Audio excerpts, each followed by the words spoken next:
Eu não sei se vocês prestaram atenção, a passagem introdutória foi Isaías, a passagem de confissão foi Isaías, e agora, novamente, Isaías.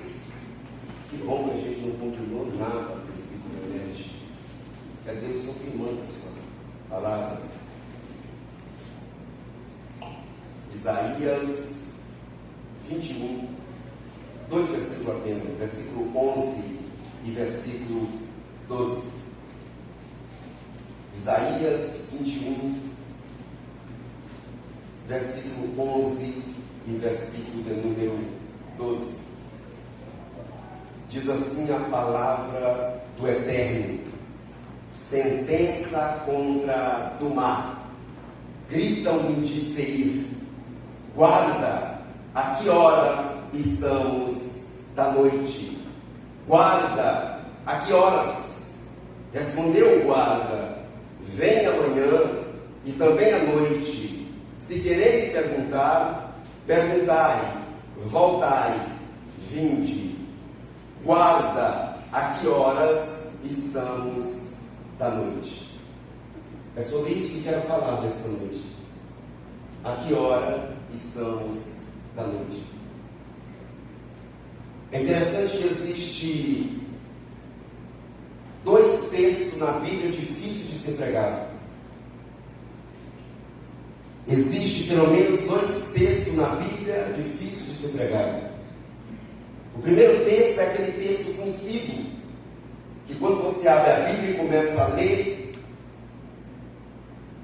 o público vai dizer: eu sei o que ele vai falar, eu conheço esse texto aí de cor de Santiago. Esse é o texto mais difícil de ser pregado na Bíblia, um dos textos. É aquele que já é conhecido de toda a igreja, porque quando você começa a ler o texto, a pessoa começa a dizer no seu ouvinte: eu sei o que ele vai falar, eu conheço o texto. E o segundo texto é aquele difícil de ser pregado, é aquele que ninguém conhece, que ninguém prega. Porque quando você lê o texto, as pessoas começam no seu íntimo a dizer: o que vai sair daí? Será que vai sair alguma coisa desse texto aí? Então são esses 2 textos mais difíceis de ser pregados na Bíblia. Aquele texto conhecido demais e aquele texto que poucas pessoas pregam sobre ele. Esse é um deles. Quando nós olhamos para esse texto, para entendermos esse texto, precisamos voltar ao contexto, para entender o porquê dessa profecia, o porquê deste oráculo, o porquê que Deus está usando o profeta Isaías contra Dumá. Afinal de contas, o que é Dumá? Precisamos entender que existe pelo menos 2 interpretações para Dumá. A primeira é um dos descendentes de Ismael, neto de Abraão. Um dos filhos de Ismael chama Dumá. A segunda interpretação, que é esta, que nós vamos falar sobre ela, é que era uma rota que passava Babilônia e Edom, Babilônia e Seir. Essa rota era uma rota comercial, essa rota era uma rota militar, chamada Dumá. E Deus agora está usando essa figura dessa rota chamada Dumá, cujo significado significa silêncio, terra do silêncio. Porque alguns comentaristas vão dizer que os babilônicos, quando capturavam algumas pessoas que eles condenavam elas à morte, levavam justamente para essa rota chamada Dumá e ali matavam essas pessoas degoladas. Então o nome Dumá significa terra do silêncio. Deus está usando Isaías agora para poder chamar os descendentes de Edom de Dumá. Mas afinal, quem é Edom? Quem é Edom? Quem é Seir? Porque a palavra está escrito aqui: gritam de Seir. Quem são essas pessoas? Descendentes de Esaú.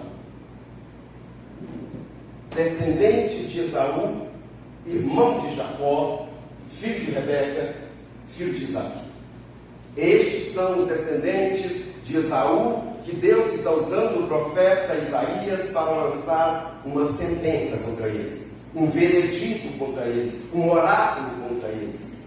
Mas por que Deus está lançando uma sentença, um oráculo, uma profecia contra os descendentes de Esaú? A Bíblia vai dizer que os descendentes de Esaú, mesmo sendo parente de Israel, eles odiavam Israel. Quando Israel saiu do Egito, Moisés pediu passagem por Edom, e a Bíblia diz que o rei dos edomitas não permitiu que Israel passasse dentro das terras dele. E Moisés chegou a dizer: se nós bebermos água, nós vamos pagar essa água. O que a gente comer na terra de vocês, nós vamos pagar, diz a Bíblia. Mas a Bíblia vai dizer que o rei dos edomitas se opôs contra os israelitas, e eles tiveram que rodear a terra de Edom e não permitiram que eles passassem. Quem é Edom? A Bíblia vai dizer que quando Babilônia atacou Judá, os edomitas se uniram à Babilônia e chegavam e começavam a bater palmas e diziam: bem feito, tomara que se arrebente, tomara que arrasa com vocês. Se você quiser conferir isso, você abre a sua Bíblia aí, no livro de Salmos, no número 137, você vai ver a partir do verso 12, uma profecia contra os edomitas.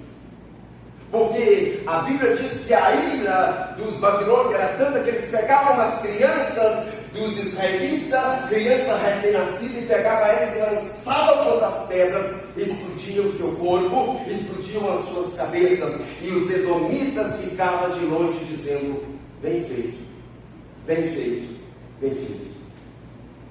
Só que antes dessa profecia aqui, Deus vai usar o profeta Obadias, lá no versículo de número 10, porque Obadias só tem um capítulo. Lá no versículo de número 10, Deus vai usar a boca de Obadias e vai dizer: por causa da violência feita a teu irmão, cobriste-a a vergonha e serás exterminado para sempre. Olha o que Deus está dizendo para Edom através de Obadias: por causa da violência feita a teu irmão Jacó, cobriste-a a vergonhas e serás exterminado para sempre. Mas Deus não usou apenas Obadias, Deus usou também Jeremias, no capítulo 49, versículo de número 17. Assim será Edom objeto de espanto, para todo aquele que passar por ele se espantará e assobiará por causa de todas as suas pragas. Deus estava irado para sempre contra os moradores do monte Seir. A palavra Seir, que você acabou de ler no versículo de número 11, era um monte que circulava Edom. Era um monte que circulava as terras de Edom, chamado Seir. É por isso que Deus está usando sentença contra do mar. Só que Deus não avisou o dia, Deus não avisou a hora, Deus não avisou o mês, Deus não avisou a semana, Deus não avisou o momento que Ele ia usar primeiro a Síria e depois ia usar a Babilônia. Já viveu sob tensão 24 horas? Já viveu sob medo 24 horas? Era o que os habitantes de Seir estavam vivendo, porque Deus lançou uma sentença contra eles, mas não falou o ano, não falou o mês, não falou o dia, não falou a hora. Somente disse através de Obadias que mesmo que os moradores de Seir fizessem as suas moradas nas estrelas, Deus os derribaria de lá. Brinca com tudo, mas não brinca com a ira de Deus. Brinca com tudo, mas não brinque com a justiça de Deus. Só que Deus agora vai usar Isaías como atalaia. Isso está no verso de número 8 do mesmo capítulo 21 em apreço. Deus coloca Isaías como atalaia. E alguém de Seir vai chegar para Isaías e vai gritar assim. Deus vai mostrar a Isaías através de uma visão que alguém vai vir de Seir e vai gritar para ele assim: guarda! A que horas estamos da noite? A noite aqui é uma figura de linguagem de desespero. A noite aqui é uma figura de linguagem de luta. A noite aqui é uma figura de linguagem linguagem de problema. A luta aqui é uma figura de linguagem de adversidade. A luta aqui é uma figura de uma coisa que parece que não vai passar nunca. Já sentiu uma dor durante a noite? Já sentiu uma dor latente, patente durante a noite? Que a dor é tão intensa que você não consegue fechar os olhos para dormir? E de 5 em 5 minutos você olha para o relógio e parece que os ponteiros não andam? Era que os moradores de Seir estavam vivendo sob tensão. Então, quando ele chega para o profeta Isaías, que Deus o havia colocado como um atalaia. O que era uma atalaia? Nas cidades antigas, eram todas muradas, e em cada canto dos muros havia guarita onde os vigilantes ficavam de espreita para ver o que estava por vir. Se o inimigo viesse de lá, se o inimigo viesse de cá, se o inimigo viesse de acolá, cada vigilante pegaria a sua trombeta e daria um sinal. Então, Deus está mostrando para Isaías que alguém vai vir de Seir e vai gritar para ele: guarda! A que horas estamos da noite? Em outras palavras, quando é que isso vai terminar? Quando é que esta tensão vai passar? Quando é que esta angústia vai cessar? Quando é que esse problema vai parar? Ei, guarda, a que horas? Só que a resposta do profeta não era que aqui o morador de Seir queria ouvir. É interessante que eu expliquei para você que a palavra do mar significa terra do silêncio. Alguém agora na terra do silêncio vai quebrar o silêncio e vai gritar de angústia: a que horas estamos da noite? Falta muito para isso acabar. Falta muito para essa dor passar.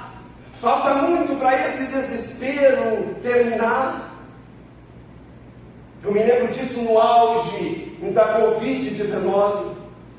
O desespero das pessoas, as perguntas das pessoas eram: será que isso vai passar um dia? A pergunta das pessoas era: será que um dia vamos deixar de usar essas máscaras nos rostos? As perguntas das pessoas eram: será que um dia voltaremos a ver alguém sorrir novamente sem máscaras? A que horas estamos da noite? Só que a resposta do atalaia, só que a resposta do profeta é um pouco obscura. Ele vai dizer: vem amanhã e também à noite. Se queres perguntar, perguntai. Eu voltar e vim. Sabe o que o profeta está dizendo para eles? Se vocês voltar amanhã, eu vou dar a mesma resposta para vocês. Amanhã vai acontecer. Sabe o que o Isaías estava dizendo? Ei, a Síria vai ser eliminada da terra, mas em contrapartida, Deus vai levantar a Babilônia contra vocês.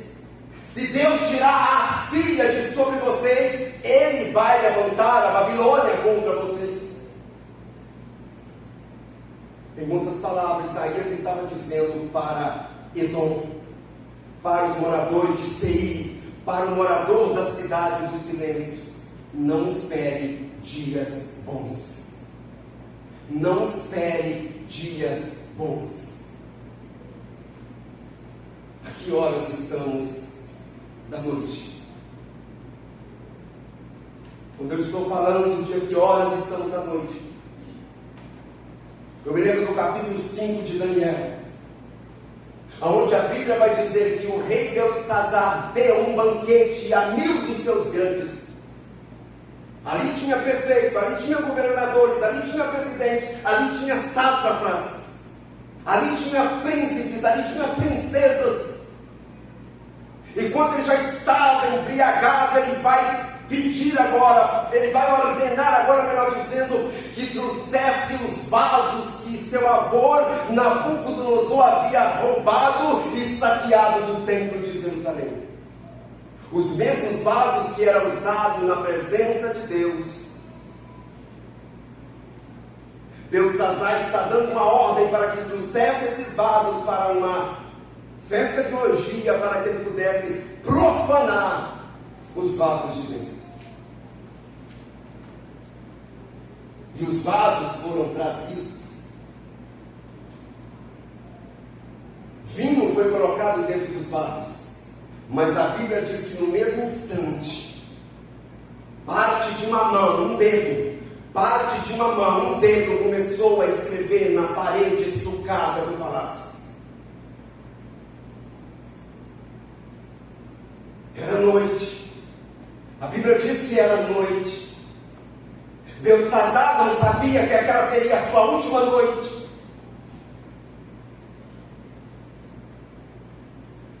E o dedo continuou escrevendo Mene, Mene, Tekel, Parsim. O versículo de número 6 vai dizer: então se mudou o semblante do rei, e os seus pensamentos o turbaram, e a junta dos seus lombos se relaxaram, e os seus joelhos batiam um no outro. Eu não sei se você já viu uma pessoa com malária. Eu não sei se alguém de vocês já viu uma pessoa com febre, malária. Lá no Pará era o que se mais via, eram pessoas com febre, malária.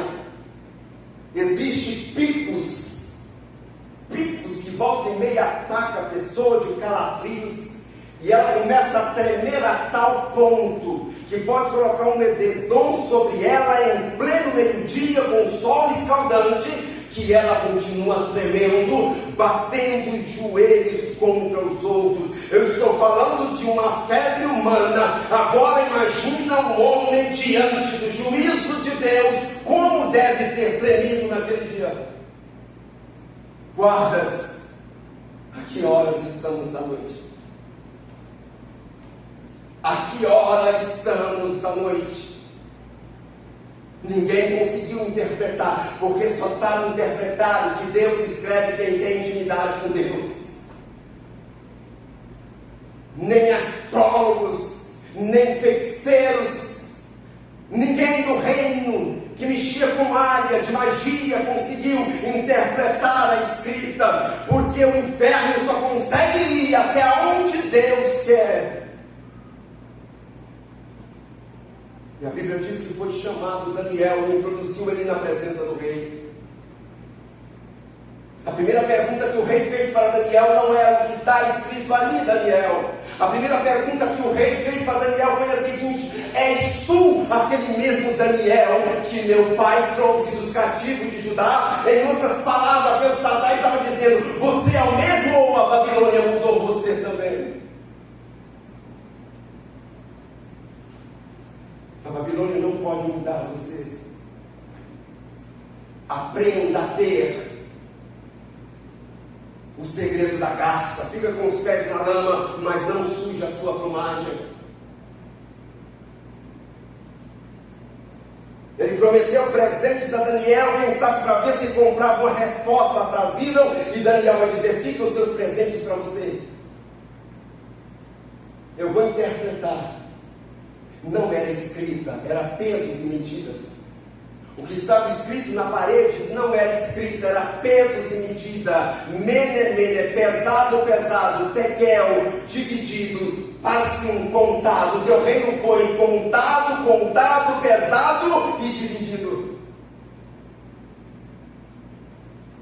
Mas deixa eu abrir um parêntese aqui para dizer para você que já fazia 2 anos que Babilônia já estava sitiada pelo rei persa chamado Ciro. Já fazia 2 anos que Babilônia estava sitiada pelo rei persa chamado Ciro. Sabe por que eles não se importaram? Porque pensaram que a Babilônia era uma cidade inexpugnável, ninguém destruiria ela. Porque eu estou falando de uma cidade que tinha um muro de 125 metros de altura por 25 metros de largura, aonde passava sobre o muro 2 carros de guerra aparelhados. É por isso que eles estavam festejando. A história vai dizer que dentro de Babilônia tinha víveres, tinha comida para 5 anos de cerco. Guarda que horas estamos à noite. Só que a história vai dizer que Tito, com os seus homens, vai mudar o curso do rio Eufrates. Porque o rio Eufrates passava por debaixo do muro, através das grades. Ciro agora vai mudar o curso do rio Eufrates e vai entrar com os seus soldados a rio a seco, passando por debaixo dos muros e pegando Belsassar e o seu exército de surpresa. E a Bíblia vai dizer que naquela mesma noite foi morto Belsassar, rei dos caldeus. Guarda! A que hora estamos à noite?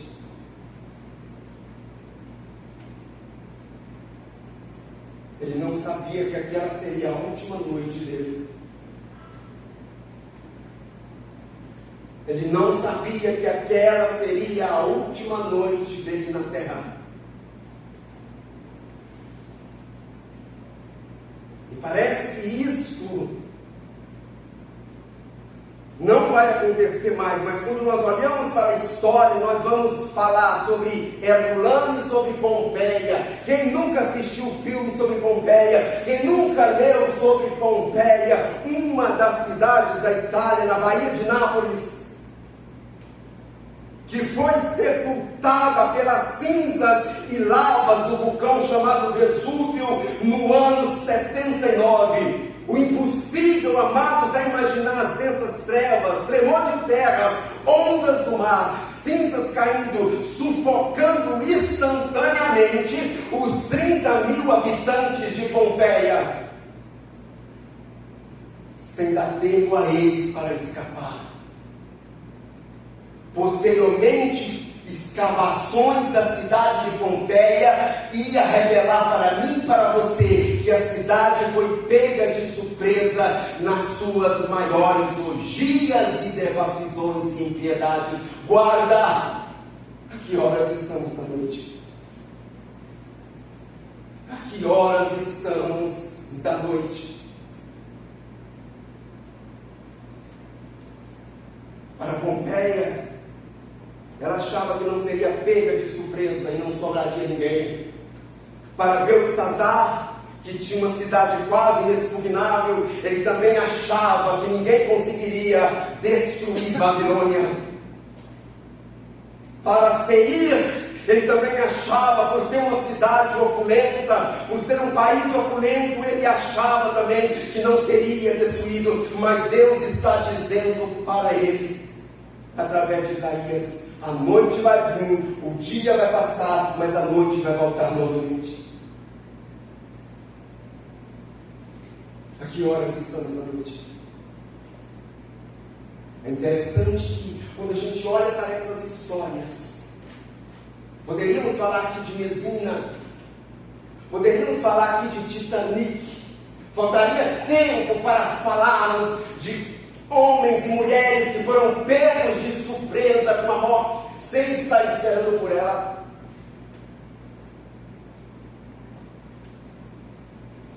Mas ainda está para acontecer coisa pior. Porque o profeta Zacarias, no capítulo 14, versículo 12, vai dizer para mim e para você: esta será a praga com que o Senhor ferirá a todos os povos que guerrearem contra Jerusalém. A sua carne se apodrecerá, estando eles de pé, apodrecerão os seus olhos nas suas órbitas, e lhe apodrecerá a língua dentro da boca. Já estudou sobre a irradiação da bomba atômica? Já estudou sobre Hiroshima e Nagasaki?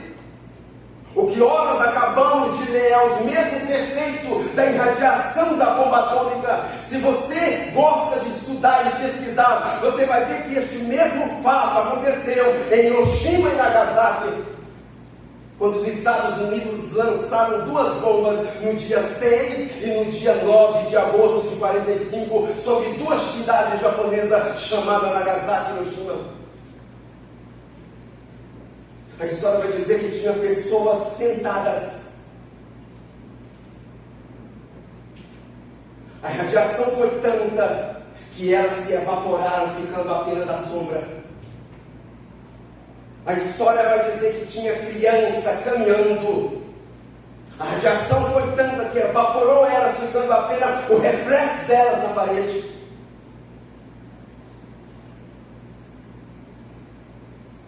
Guarda que horas estamos da noite.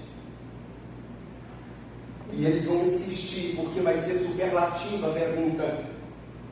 Eles não vão perguntar só uma vez, eles vão perguntar: guarda que horas estamos da noite. E eles vão obter uma resposta urgente, ele vai tornar a perguntar: guarda que horas? A que horas?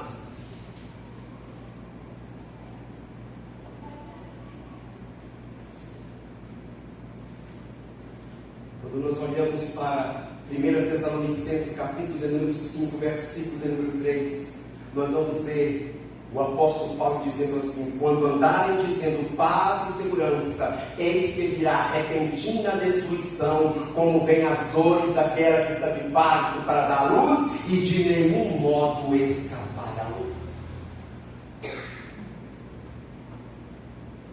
O mundo será pego de surpresa. O mundo será pego de surpresa.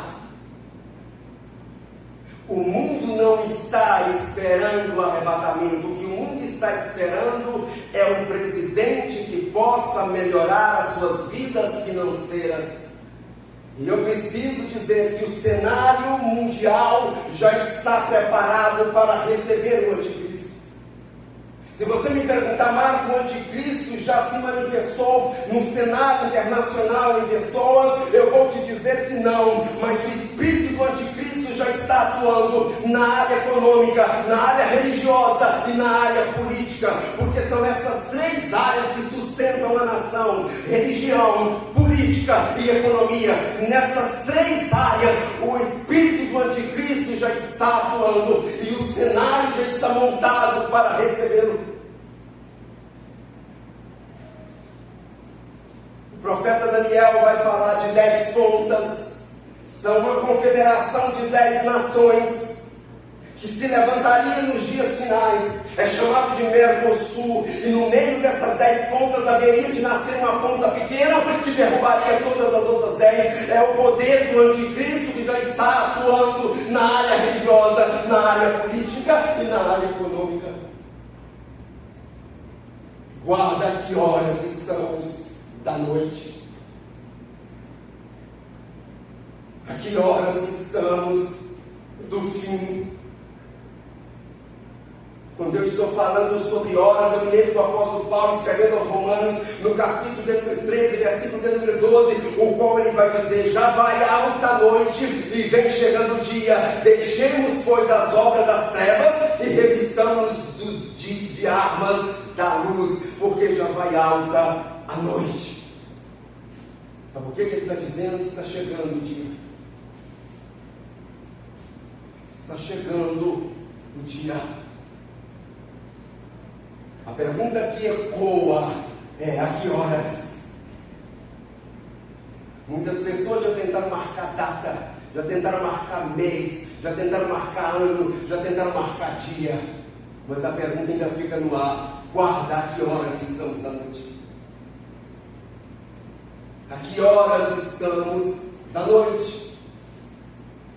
Jesus falando sobre a sua vinda e fazendo uma conjectura disso com o casamento hebraico, ele vai dizer assim: e à meia-noite ouviu-se um brado, eis o noivo, saí-lhe ao encontro. Eis o noivo, saí-lhe ao encontro.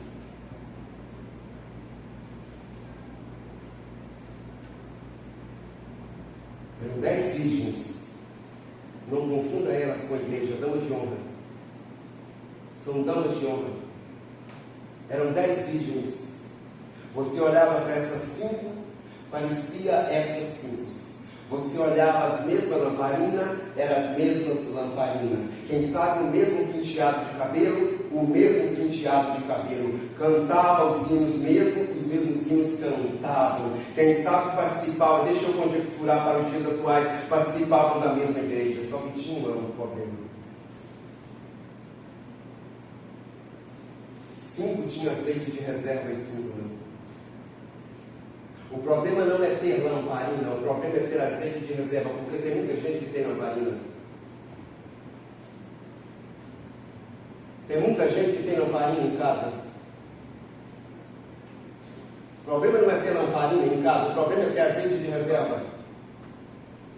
Tem gente que tem até mais de uma, mais de duas, mais de três. O problema não é ter, porque as 5 nessa tinha lamparinas. Quando nós olhamos para o Salmo de número 119, versículo 105, a gente vai ver o salmista dizendo: lâmpada para os meus pés é o quê? É a tua palavra, e luz para o meu caminho. Aqui lamparina. Mas o problema não é ter lamparina. O problema é ter azeite de reserva. Porque lamparina quase todo mundo tem. Agora a pergunta é: tem azeite de reserva por quê? Guarda, a que hora estamos da noite? A que hora estamos da noite? A Bíblia diz que demorando-se o noivo, era costume judaico o noivo demorar, porque o noivo vinha da casa dele buscar a noiva na casa dela para levar para a casa dele. Ele saía com seus convidados e a noiva saía com as suas damas de honra para encontrar em certo lugar no meio do caminho. Só que alguém vinha na frente anunciando que o noivo estava vindo. É por isso que Jesus vai dizer: à meia-noite ouviu-se o brado. Era o arauto que estava anunciando: o noivo está vindo aí. Se você perceber, se você já leu esse texto, você vai perceber que todas as 10 tosquenejaram. Não foi só se tinha azeite. O problema não é tosquenejar, o problema é ter azeite. Quando o grito foi dado, a estudante levantou e olhou e disse: não, precisamos colocar mais azeite. Vamos colocar. Mas as nessas, quando olharam para a vasilha, não tinha trago azeite de reserva. Tem azeite de reserva aí? Porque não adianta ter lamparina. Temos que ter azeite de reserva.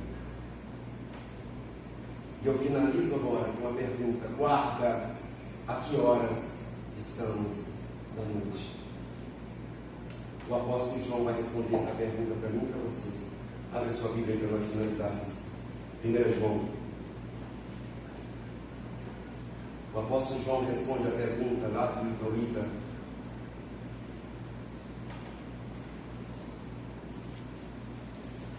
Guarda, que horas estamos da noite? 1 João 2, verso de número 18. 1 João 2, verso de número 18. Filhinhos, já é a última hora. Filhinhos, já é a última hora.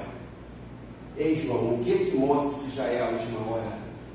E como ouviste que vem o anticristo no plural, no singular, melhor dizendo, também agora muitos anticristos singular têm surgido, pelo que conhecemos que é a última hora.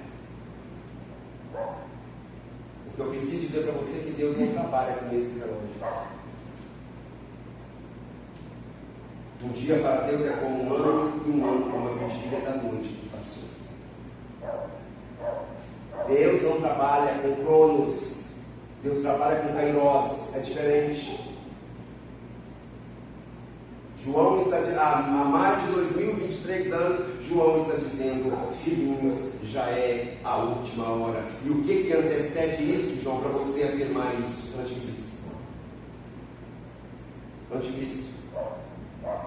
E João vai dizer que não vão sair de lá para cá, vão sair daqui para lá. Não pensa você que anticristo vai vir de fora da igreja para dentro, não. Vai sair de dentro da igreja para fora. Olha o verso de número 19. Eles saíram de nosso meio, entretanto não era dos nossos. E a pergunta continua a ressoar até hoje. Guarda, a que hora estamos na noite?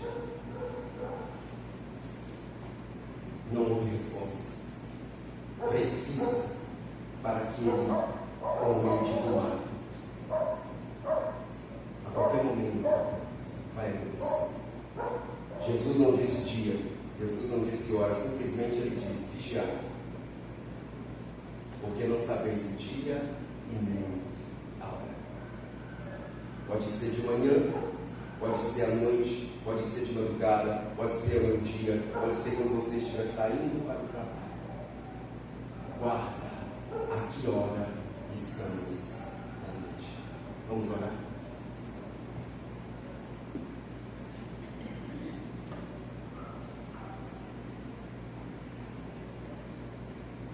Obrigado, Deus, pela tua palavra. Nos desperte a cada dia mais para olhar para os sinais que o Senhor deixou que antecederia a tua volta. Sinais esses, ó Deus, que denotam e conotam que o Senhor está voltando. Sinais estes que mostram que a iminência da tua volta é real.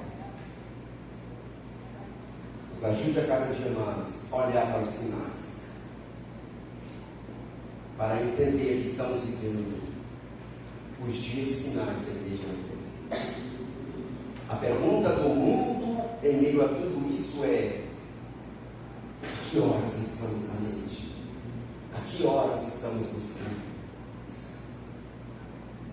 Acalenta os nossos corações e nos dê a cada dia mais confiança, paciência para suportar de pé a sua vinda. Renova os corações da tua noiva, renova o coração da tua igreja. Nos fortaleça pelo poder do teu nome. Ser nesta noite, ó Cristo, com cada família que lhe representar. Deus, os pedidos de orações que foram feitos aqui, tem misericórdia de nós. Nos dê uma resposta de acordo com o teu querer e de acordo com a tua vontade. Ajuda-nos a vencer os dilemas, as intempéries, as adversidades, as lutas que vêm para nos afligir, que vêm para nos desmotivar e para nos desestruturar espiritualmente. Mas o teu Espírito nos renova dia após dia, nos fortaleça, e que nós venhamos a cada dia a ter uma resposta para a pergunta do mundo: a que hora estamos no fim? Desperte o teu povo agora, não da tua presença, mas de volta aos teus lábios, acobertando debaixo das suas santas e poderosas mãos. É no nome de Jesus que nós choramos, é nesse nome santo que nós te agradecemos. Amém, amém e amém.